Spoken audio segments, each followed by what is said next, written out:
దేవునికి స్తోత్రం. హల్లెలూయా హల్లెలూయా. మరి దేవుని కృపను బట్టి ఈ సమయంలో దేవుని వాక్యం ధ్యానించడానికి ఒక చక్కని సమయం దేవుడు ఇచ్చారు. కొద్ది నిమిషాలు, నాకు 15-20 నిమిషాలు వాక్యాన్ని ముగిస్తాను. మనం ఇప్పుడు 40 దినముల ఉపవాసాన్ని మనం చేస్తూ ఉన్నాం.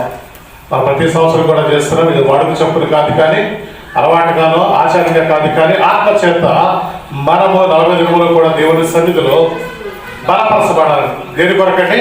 ఆత్మీయంగా బలపరచబడాలి. మన ఇంటెన్షన్ ఏమై ఉండాలి? ఆత్మీయంగా నేను బలపరచబడాలి. ఆ యొక్క ఉద్దేశం మనం లేకపోతే కనుక మనలో మన అవసరాల నిమిత్తమో లేకపోతే మన కోరికల నిమిత్తమో మన యొక్క ఏదో మన హృదయాల్లో పెట్టుకుని వాటిని నెరవేర్చుకోవాలి. దేవుని సన్నిధికి రావడం మొదటి స్థానం కాదు కానీ, మొదటి స్థానము నేను ఆత్మీయంగా బలపడాలి. ఏముండాలండి? నేను ఆత్మీయంగా నేను బలపడాలి.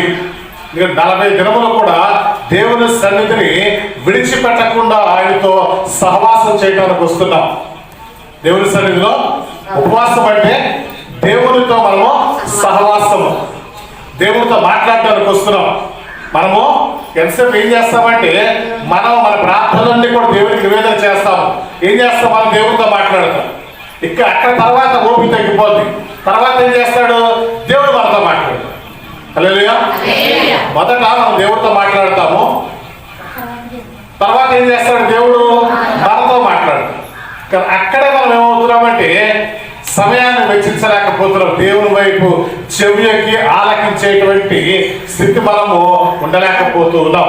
యోబు గ్రంథంలో ఒకసారి చూద్దాము. 42వ అధ్యాయము. చక్కని మాట ఉంటుంది. నేను విన్నాను అంటాడు ఆయన. 42వ అధ్యాయము. దేవునికి స్తోత్రం. హల్లెలూయా. 6వ వచనం చూద్దాం. నన్ను నేను అసహించుకొని ధూళిలోను బూడిదలోను పడి పశ్చాత్తాపపడుతున్నాను. దేవునికి స్తోత్రం. హల్లెలూయా అంటాడు అక్కడ. దాని ముందు చూడండి 5వ వచనం. వినికిడి చేత నిన్ను గూర్చిన వార్త నేను వింటిని. అయితే ఇప్పుడు నేను కన్నులారా నిన్ను చూచుచున్నాను. దేవునికి స్తోత్రం. హల్లెలూయా. ఇక్కడ చూడండి, మనం ఎంతసేపు ఏం చేస్తున్నాము? మనము మన ప్రార్థన దేవుడు ఇస్తున్నాడు. కానీ ఏమి చెబుతూ ఉన్నాడు? ఏమన్నాడు? వినికిడి చేత నిన్ను గూర్చిన వార్త నేను వింటిని. అయితే ఇప్పుడు నేను కన్నులారా నిన్ను చూచుచున్నాను. దేవునికి స్తోత్రం. మనం ఎప్పుడైతే మనం ఆయన మాట వినడానికి ఇష్టపడితే, ఎప్పుడైతే ఆయన స్వరాన్ని మనం వినడానికి సిద్ధపడితే ఏం చేస్తాము? కన్నులారా ఆయనను చూస్తాం. దేవునికి స్తోత్రం. ఏం చూస్తామండి? కన్నులారా ఆయన చూశారని యోబు ఇక్కడ సాక్ష్యం పలుకుతూ ఉన్నాడు. యోబు ఇక్కడ మనకు ఒక రుజువును చూపిస్తూ ఉన్నాడు. నేను విన్నాను. ఎవరి గురించి? దేవుని గురించి వార్త నేను విన్నాను. ఇప్పుడు నేను కన్నులారా చూస్తున్నాను. మన అనుభవం ఎలా ఉండాలంటే, మనం దేవుడితో మాట్లాడాలి, దేవుడు మనతో మాట్లాడాలి. ఏం చేయాలండి? మనం దేవుడితో మాట్లాడాలి, దేవుడు మనతో మాట్లాడాలి. రోజు మాట్లాడతాడు దేవుడు, ఖచ్చితంగా మనతో మాట్లాడతాడు. కానీ వినగలించేవే మనకి లేదు. లోపడ్డానికి మన హృదయాన్ని మనం సిద్ధం చేసుకున్నప్పుడు ఆయన స్వరాన్ని మనం వెళ్ళలేకపోతున్నాం. ఇక వినప్పుడు కల్లా ఆయన ఎక్కడ మనం చూడగలుగుతాం? మనం విన్నప్పుడే ఏం చేస్తామంటే మనము దేవుని మనము చూడగలుగుతాం. హల్లెలూయా. ఆఖరు మనం నాడు దేవుడు వినగా ఏం చేస్తాడు? ఆమె చూడడానికి వచ్చాడు. దేవునికి స్తోత్రం. అందుకంటే ఆమె నన్ను చూసిన దేవుణ్ణి నేను చూశాను. దేవునికి స్తోత్రం. మాట చాలా ఇష్టం. ఏమంటది? నన్ను చూసిన దేవుణ్ణి నేను చూశాను. దేవునికి స్తోత్రం. మనము కూడా అనుభవాలు ఉపవాస ప్రాంతంలో, ఈ ఉపవాస ప్రాంతంలో ఏలుముళ్ళకి రావాలి. మనం ఆయన మాట వినేవారిగా ఉండాలి. అదేవిధంగా ఆయన కనులారా చూసే అనుభవం మనం కలిగి ఉండాలి. దేవునికి స్తోత్రం. ఆయన దర్శనాన్ని మనం పొందాలి. ఆయన స్వరాన్ని మనం వినాలి. ఆయన సాక్షాత్తు మన దగ్గరికి వచ్చి మనతో మాట్లాడేది అటువంటి అనుభవం మనలో ఉండాలంటే కనుక ఈ 40 రోజులు ఏం చేయాలి? మనం ఎక్సర్సైజ్ చేయాలి. ఏం చేస్తాం? ఆత్మీయ ఎక్సర్సైజ్ చేయాలి. ఒళ్ళు ఎక్కువైపోతే డాక్టర్ దగ్గరికి వెళ్తే ఏమంటాడు? నువ్వు ఎక్సర్సైజ్ చేయి, నీ దేహం లేదంటే ప్రమాదం అయ్యా, నీకు బాడీ పెరిగిందంటే కనుక అన్ని రోగాలు నీ బాడీలోకి వస్తాయి. ఆత్మ ఎక్సర్సైజ్ మనకు లేదనుకోండి ఏమొస్తాయి? ఇప్పుడు చెప్పారు పాస్టర్ గారు, లోకంలో పాపం అంతా ఎక్కడ ఉంటుంది? దాచుకొని పెద్ద లాకర్ ఏదంటే ప్రపంచాన్నిటికంటే ఇదే. ఏదండి? ఇది ఉదయం పెద్ద లాకర్. ఇది 70 గొంతు వస్తానే ఉంటాయి. లాకర్ బ్యాంకులో లాకర్ మన డిపాజిట్కి వెళ్తే కొంత పరిమితి ఉంటుంది. ఇంతవరకే పెట్టుకోవాలి, మీరు ఇంతవరకే దాచుకోవాలి. కానీ మన హృదయాల్లో ఈ విషయం అంతా కూడా మనం దాచేస్తాం. దాస్తామా లేదా? ఎక్కడ ఎన్ని ఆలోచనలు, ఎన్ని తలంపులు, ఎన్ని పాపాలు, ఎన్ని ద్రోహాలు అన్నీ కూడా ఎక్కడండి ఈ హృదయంలో దాస్తామా లేదా? కానీ ఇప్పుడు ఏం చేయాలి? మనము ఎక్సర్సైజ్ చేసి వాటన్నింటినీ బయటికి తోలాలి. హల్లెలూయా. ఆ పాపములు, బలహీనతలు అన్నీ కూడా ఏం చేయాలి? మనము బయటికి త్రోసివేయాలి. దేవునికి స్తోత్రం. హల్లెలూయా. త్రోసివేయాలంటే మనకేం కావాలి? దేవుని పరిశుద్ధాత్మ, దేవుని సహాయం మనకు కావాలి. హల్లెలూయా. ఏం కావాలి? పరిశుద్ధాత్మ దేవుని సహాయం మనకు కావాలి. చూడు, 40 దినములు రాత్రి పగలు ఏమైందంటే నోవా కాలంలో ఏమైంది? వర్షం వచ్చి జలప్రలయం వచ్చిందా? జలప్రలయం వచ్చినప్పుడు 40 రోజులు ఏమైంది? ఓడ తేలిబడింది. అందులో ప్రవేశించిన వారంతా కూడా ఏం చేశారు? ఆ ఓడలో 40 రోజులు కూడా ఏమైందంటే ఆ యొక్క పడవ, ఆ యొక్క ఓడ ఏంటంటే జలముల మీద జలం ఎక్కడుంది? ఇంకో మాట అనగానే నాకు వాక్యం గుర్తొస్తుంది. ఏమిటంట? జలం మీద ఆయన ఆత్మ అల్లాడుచున్న. దేవునికి స్తోత్రం. హల్లెలూయా. ఈ 40 రోజులు ఏముండాలంటే ఆ ఆత్మ, అల్లాడిన ఆత్మ మన మీద కుమ్మరించబడాలి. దేవునికి స్తోత్రం. హల్లెలూయా. ఆత్మశక్తిని మనము పొందుకోవాలి. ఇంకా ఉండాలి? ఆత్మశక్తిని మనం పొందుకోవాలి. యోబు రాసిన పత్రిక 8వ అధ్యాయంలో అంటాడు, దేవుడు ఆత్మ లేనివాడు నా వాడు కాదు. ఎవరంట? ఆత్మ లేనివాడు నా వాడు కాదు అంటున్నాడు. రిఫరెన్స్ జోలికి వెళ్ళట్లేదు. కానీ నేను చెప్పిన విధంగా మరి అపోస్తల కార్యగ్రంథము 3వ అధ్యాయంలో మనం చూస్తే కానీ ఎవరైతే యేసుక్రీస్తుని రక్షించబడతారో వారు పరిశుద్ధాత్మ చేత నింపబడతారు. దేవునికి స్తోత్రం. హల్లెలూయా. ఎవరైతే రక్షణ పొందారో, మారుమనసు పొందారో వారంట పరిశుద్ధాత్మ దేవుని పొందుకునే ఆత్మని మనం పొందుకునే వారిగా ఉంటాం. మరి ఎంతమంది మనం దేవుని యొక్క ఆత్మని అనుభవించగలుగుతున్నాం? దేవుని ఆత్మని మనం అనుభవించగలిగితే కనుక మనం ఎలాగో ప్రార్థన చేయాలి దేవుడు నేర్పిస్తారు. హల్లెలూయా. మనం ఎలాగో ప్రార్థన చేయాలో కూడా దేవుడు ఎలా చూపిస్తారు. రోమీయులకు రాసిన పత్రిక 8వ అధ్యాయం 26వ వచనం మనం చూస్తే కనుక అటువలే ఆత్మయు మన బలహీనతను చూచి సహాయము చేయుచున్నాడు. ఏలయనగా మనం యుక్తముగా ఎలాగో ప్రార్థన చేయవలనో మనకు తెలియదు కానీ ఉచ్చరింప సత్యము కాని మూలుగులతో ఆ ఆత్మ తానే మన పక్షముగా విజ్ఞాపన చేయుచున్నాడు. దేవునికి స్తోత్రం. హల్లెలూయా. ఎప్పుడైతే పరిశుద్ధాత్మ శక్తిని మనం పొందుకుంటామో మనం ఎలాగో ప్రార్థన చేయాలి? ఏ ప్రార్థన చేయాలి? ఏ విధంగా దేవుడు మెచ్చే ప్రార్థన చేయాలి? ఏ విధంగా దేవునికి అంగీకారప్రదమైనటువంటి ప్రార్థనా జీవితము మనలో ఉంటుందో అనేది తెలియజేస్తా ఉన్నాడు. ఇంకో చక్కని మాట కూడా చెప్తాడు కొరింథీ పత్రికలో. ఆ పరిశుద్ధ పౌలు అంటాడు, నేను ఆత్మచేతన ప్రార్థన చేయిస్తున్నాను. దేవునికి స్తోత్రం. హల్లెలూయా. ఎలాగంటున్నాడు ఆయన? ఆత్మచేత నేను ప్రార్థన చేయించు, మనసుతో ప్రార్థన చేస్తున్నాను అంటాడు ఆయన. దేవునికి స్తోత్రం. మనం ఏం చేయాలి? ఉట్టి నోటి మాటలతో ప్రార్థనలు కాదు, మన తలంపులతో ప్రార్థనలు కాదు, మన ఆలోచనతో ప్రార్థనలు కాదు, కానీ దేవుని ఆత్మ చేత నింపబడిన వారమై, పరిశుద్ధాత్మ చేత ఆ శక్తిని పొందుకున్న వారమై ప్రార్థన అనుభవంలో మనం ఏవాలంటే ముందుకు కొనసాగాలి. దేవునికి స్తోత్రం. అటువంటి అనుభవంలోకి మనం వెళ్ళగలిగితే కనుక మనం ఏమవుతామంటే మనం ఆత్మీయతలో బలపరచబడతాం. దేవునికి స్తోత్రం. ఉండాలి. పరిశుద్ధాత్మ దేవుడు సహాయం చేస్తారంటున్నాడు. ఆత్మ కలిగి ఉన్నట్లయితే పరిశుద్ధాత్మ మనలో ఉండాలంటే ఏం కలిగి ఉండాలి? మనము పరిశుద్ధత కలిగి ఉండాలి. హల్లెలూయా. ఎలా పడితే అలా పరిశుద్ధాత్మ దేవుడి దగ్గరికి రావడానికి ఇష్టపడట్ల. మారు మనసు పొంది రక్షణ పొంది. కొంతమంది రక్షణ పొందాలనుకుంటారు కానీ ఏముండదు, మారు మనసు ఉండదు. 10 రూపాయలకి బాప్తిస్తాన్ని మనం తీసుకున్నప్పటికీ కూడా వారు ఏముండదంటే హృదయ శుద్ధి లేకుండా ఉంటుంది. ఉన్నప్పుడు ఏమవుతుందంటే వాళ్ళు దేవుని చూడలేరు. హృదయ శుద్ధి వారు వాళ్ళు దేవుడు చూశారు. నువ్వు దేవుడు చూడాలంటే దేవుని చూడాలంటే ఏం కలిగి ఉండాలి? ఆ దేవుని చూడటం అంటే అది ఆత్మ చేత మనం బలపరచబడము, పరిశుద్ధాత్మ ఆ సహవాసంలో మనం ఉన్నామంటే కనుక దేవుని కృపను బట్టి బలపరచబడతాం. దేవునికి స్తోత్రం. హల్లెలూయా. అటు అనుభవాన్ని కలిగి ఉండాలని ఇది దేవుడు కోరుకుంటున్నాడు. మరొకడు ఆత్మ లేని వాడు వాడు కాదు. పుట్టి మాటలు ఏదో అలవాటు చొప్పున ప్రార్థనలు ఇదే చేస్తాం. ప్రతి సంవత్సరం మనకు అలవాటేగా పాడిన పాటే పాడతాం. ఇంకా పాటలు మనకు తెలుసు, ప్రార్థనలు కూడా మనకు తెలుసు. అంటే అనుభవం మన సీనియారిటీ మనం పెరిగే కొద్ది ఏదో అలవాటుగానే వర్షపుదాలు స్టార్ట్ అయింది. 46 రోజులు మనము ఏం చేస్తామో ప్రార్థనలు. కానీ ఈ సంవత్సరం ప్రత్యేకత మనలో ఉంటుంది. ప్రతి సంవత్సరము ఒక అనుభవాన్ని మనకు కలిగి ఉండాలి. ప్రతి సంవత్సరము ఒక రూపాంతరం చెందుతూ ఉండాలి. దేవునికి స్తోత్రం.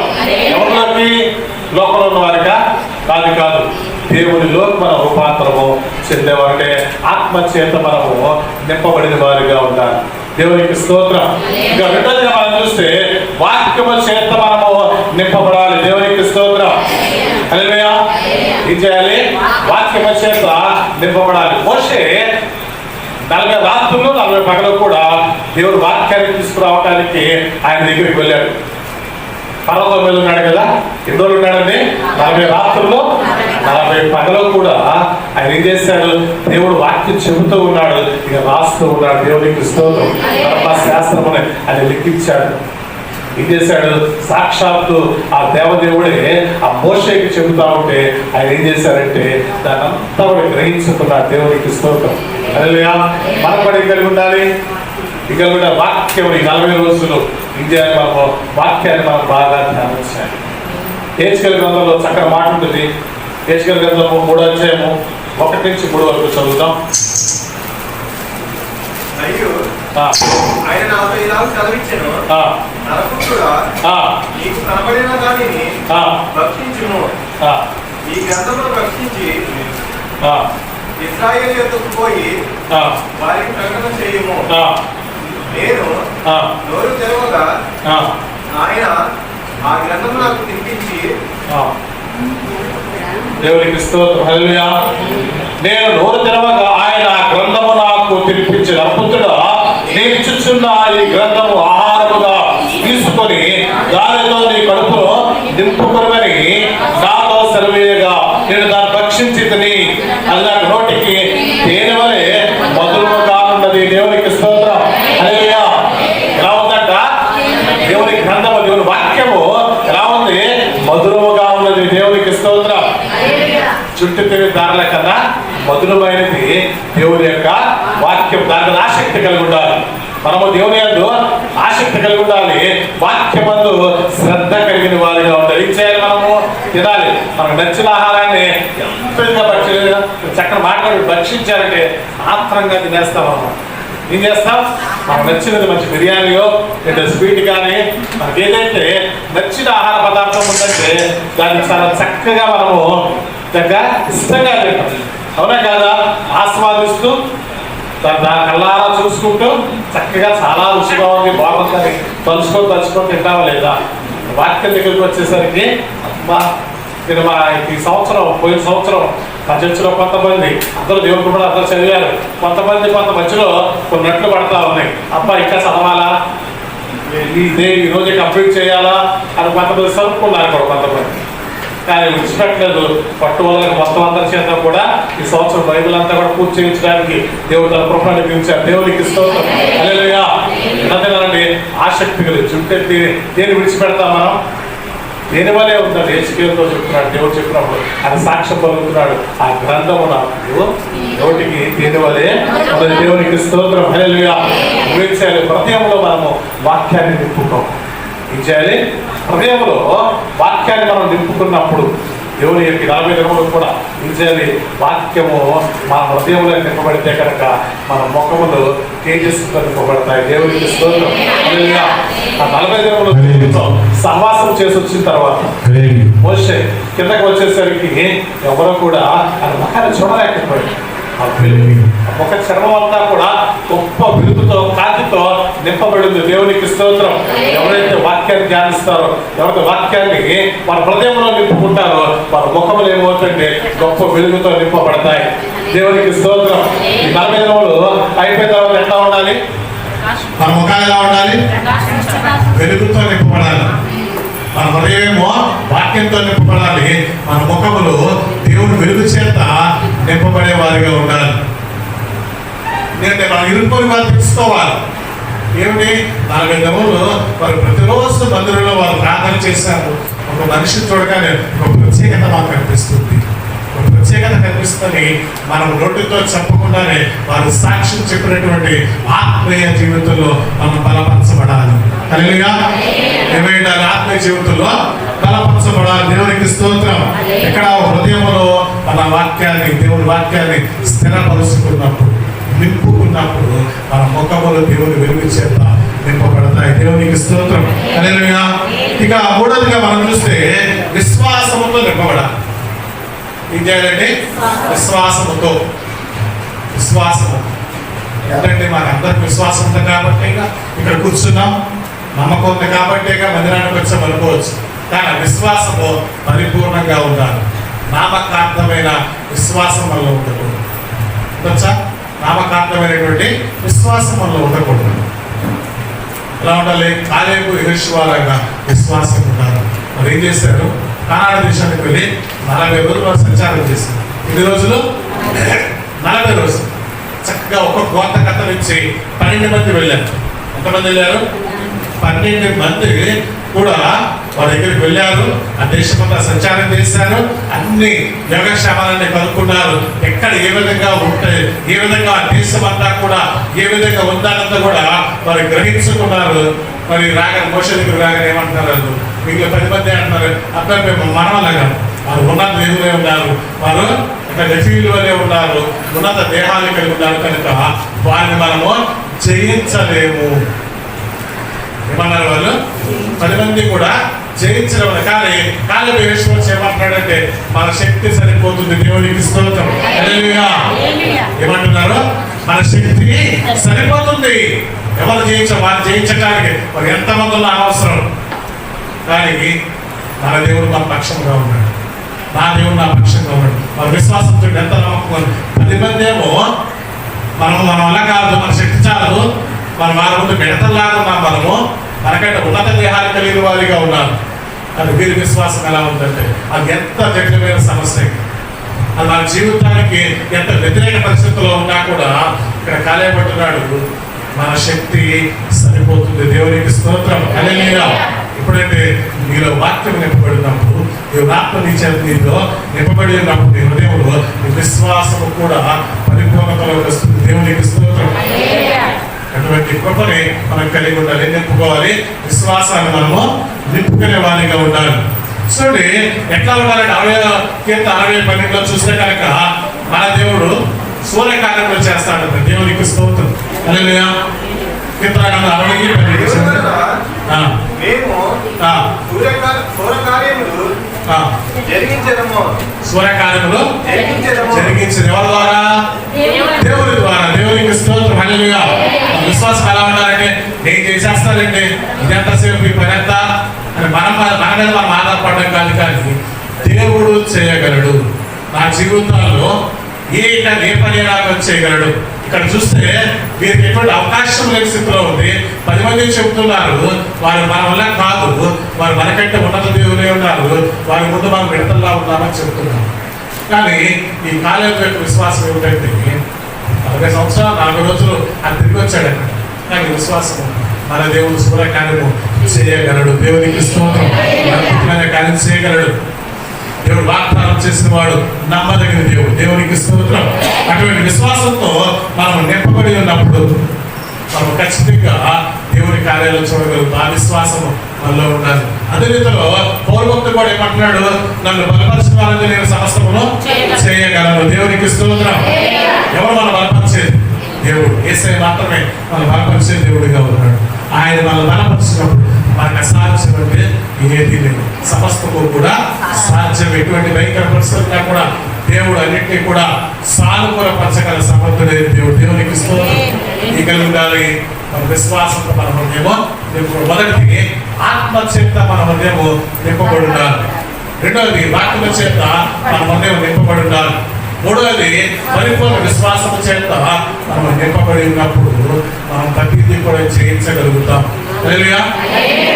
ఈ 40 రోజులకు కూడా ఈ 3 విషయాల్లో కనుక మన హృదయాన్ని మనం స్థిరపరుచుకొని మన హృదయాన్ని నింపుకోగలిగితే కనుక ఏమవుతాం, మనం చూడగానే సమాజం ఏంటంటే మీరు ప్రత్యేకించబడిన వారిగా ఉన్నారు. మీరు దేవుని పిల్లలు ఫలానా నూతన విషయ ప్రాంతం మధ్య సంఘ సభ్యులను కూడా ఇంత మొక్కలు వెలిగిపోతా ఉన్నాయి సాక్ష్యము. దేవునికి స్తోత్రం. ఆశ మనలో ఉందా? ఆ కోరిక మనలో ఉందా? ఏముండాలి? నూతన విషయ ప్రాంతం మధ్య సంఘ సభ్యులు వస్తున్నారంటే కనుక మంచి తేజస్సు ఉంది పేపాల్లో అనాలా లేదా? అనాలా? అటువంటి విశ్వాసం మనలో ఉండాలి. దేవుడు కార్యం చేయబోతున్నాడు కదా, చేయగల సమర్థులు మనం ఏం చేస్తాం? విశ్వసించాం. అద్భుతాలు చేసే దేవుని ఆశ్రయించాం. ఆయన్నే మనం వేడుకుంటున్నాం. ఈ 40 రోజులు కూడా ఆయనతో మనం సహవాసం చేస్తున్నాం. అని 40 రోజులు చాలు అనుకుంటే కాదు, జీవితకాల పర్యంతము కూడా ఉండాలి. దేవుడు మన హృదయాల్లో నింపబడుతారు, నాటం నింపబడుతారు. ఉన్నప్పుడు ఏమవుతుందంటే మన ముందు శక్తికి మించిన ప్రయాస మన ముందు. హల్లెలూయా. శక్తికి మించిన ప్రయాస మన ఆత్మీయ జీవితంలో మన ముందుంది. మన భవిష్యత్తు మనకి తెలియదు, కానీ భవిష్యత్తులో మనం పోరాడాల్సిన వారమైనాం. భవిష్యత్తులో మనము అనేక జయించాల్సిన వారమైనాం. అనేక వాటిని మనము స్వతంత్రించుకోవాల్సిన వారమైనా కనుక శక్తికి మించిన ప్రయాస మనకు ముందుంది. ఏరియా దేవుడు అద్భుతమైన కార్యం చేసిన తర్వాత ఆయన ముందేముందంట, శక్తికి వచ్చిన ప్రయాసత కనుక నీవు భుజించమని దేవుడితో వచ్చి ఆయనకు ఆహారం పెట్టింది. 40 రాత్రులు 40 పగలు ఆయన ఏం చేశాడు? పరిగెత్తు ప్రయాణం చేశాడు. దేవునికి స్తోత్రం. మన ఆత్మీయ జీవితంలో జీవితకాల పర్యంతము మనము ఏం కలిగి ఉండాలి? ఈ ప్రయాణాన్ని చేయాలంటే కనుక ఏం కలిగి ఉండాలి? దేవుడు ఇచ్చేటువంటి ఆహారాన్ని మనం భుజించాలి. దేవునికి స్తోత్రం. అంటే మన ముందు శక్తికి మించిన ప్రయాస మనకుంది. ఏముంది?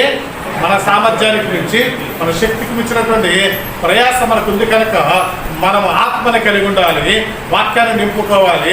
విశ్వాసంలో పరిపూర్ణతగా ఉన్నప్పుడు ఏలియా వలె అన్నిటిలోని విజయాన్ని మనము పొందుతాం. దేవునికి స్తోత్రం. హల్లెలూయా. హల్లెలూయా. ఇంకా ఆ విజయాన్ని మనం స్వతంత్రించుకో దేవుడు చూస్తున్నాడు.